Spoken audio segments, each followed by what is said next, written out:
వాడో సైకో. ఆ ఊళ్ళో అందరికీ అతనంటే హడల్. వాడి వింత ప్రవర్తనకు భయపడి భార్య వదిలేసి వెళ్ళిపోయింది.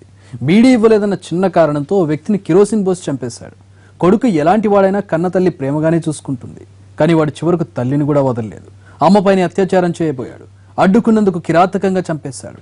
చివరికి ఆ సైకో బావిలో శవమై కనిపించాడు. జగిత్యాల జిల్లాలో కొంతకాలంగా హడలెత్తిస్తున్న సైకో నేర చరిత్రకు అతడి చావుతో ఫుల్ స్టాప్ పడింది.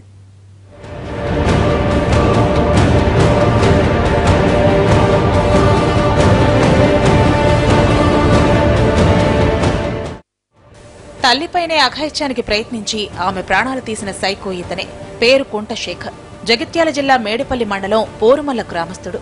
మతిస్థిమితం లేదు. తల్లిని చంపిన కొన్ని గంటల్లోనే అనుమానాస్పద స్థితిలో గ్రామ శివారులోని వ్యవసాయ బావిలో శవమై తేలాడు. వడ్డెర కులవృత్తి చేసుకుని జీవితం వెళ్లదీస్తున్న శేఖర్ కొన్నేళ్లుగా వింతగా ప్రవర్తిస్తూ వస్తున్నాడు. తమ కుటుంబం అంటే గిట్టని వారు ఎవరో మంత్రాలు చేయటంతోనే శేఖర్ మతిస్థిమితం కోల్పోయి సైకోగా మారాడని భావించారు. తాను అడిగింది ఇవ్వకపోతే వింతగా ప్రవర్తిస్తూ గోల చేసేవాడు శేఖర్. అప్పటికే ఆదిలాబాద్ జిల్లాకు చెందిన యువతితో వివాహం కాగా శేఖర్ వింత ప్రవర్తనకు భార్య వదిలేసి వెళ్లిపోయింది. మంత్రాల ప్రభావం పెరుగుతోందని భావించిన అతని తల్లి కుంట శంకరమ్మ రాయకల్ మండలం ఇటిక్యాలలోని తన కూతురు దగ్గరకు శేఖర్ను పంపింది. గతేడాది ఇటిక్యాల శివార్లోని ఓ తోట కాపరిని హత్య చేశాడు ఈ సైకో. బీడీ అడిగితే ఇవ్వలేదన్న కోపంతో కిరోసిన్ పోసి శవాన్ని తగలబెట్టాడు. ఈ కేసులో శేఖర్ కరీంనగర్ జిల్లా జైలులో అండర్ ట్రయల్ ఖైదీగా ఉన్నాడు. ఢిల్లీకి రాజైనా జైల్లో ఖైదీ అయినా తల్లికి కొడుకే. కొడుకు దూరంగా ఉండటంతో ఆ తల్లి తట్టుకోలేకపోయింది. శేఖర్ తల్లి శంకరమ్మ 3 నెలల క్రితం బెయిల్పై కొడుకును బయటకు తీసుకుని పోరుమల గ్రామానికి తీసుకొచ్చింది. శేఖర్ మానసిక స్థితిలో మార్పు రాకపోవడంతో గ్రామస్తులకు ఇబ్బందికరంగా మారాడు. ఒంటరి వారిని చూసినప్పుడు విపరీతమైన మానసిక స్థితితో ప్రవర్తిస్తుండటంతో గ్రామస్తులు పోలీసులకు ఫిర్యాదు చేశారు. శేఖర్ గ్రామంలో ఉంటే రక్షణ లేదని కంప్లైంట్ ఇచ్చారు. దీంతో పోలీసులు అతన్ని కరీంనగర్ తీసుకొచ్చారు. మెడికల్ సర్టిఫికెట్ లేనందున అతన్ని మళ్లీ పోరుమలకే పంపించారు. వింత ప్రవర్తనతో ఊళ్లో వారికి తలనొప్పిగా మారిన శేఖర్ చివరకు కన్నతల్లినే టార్గెట్ చేశాడు.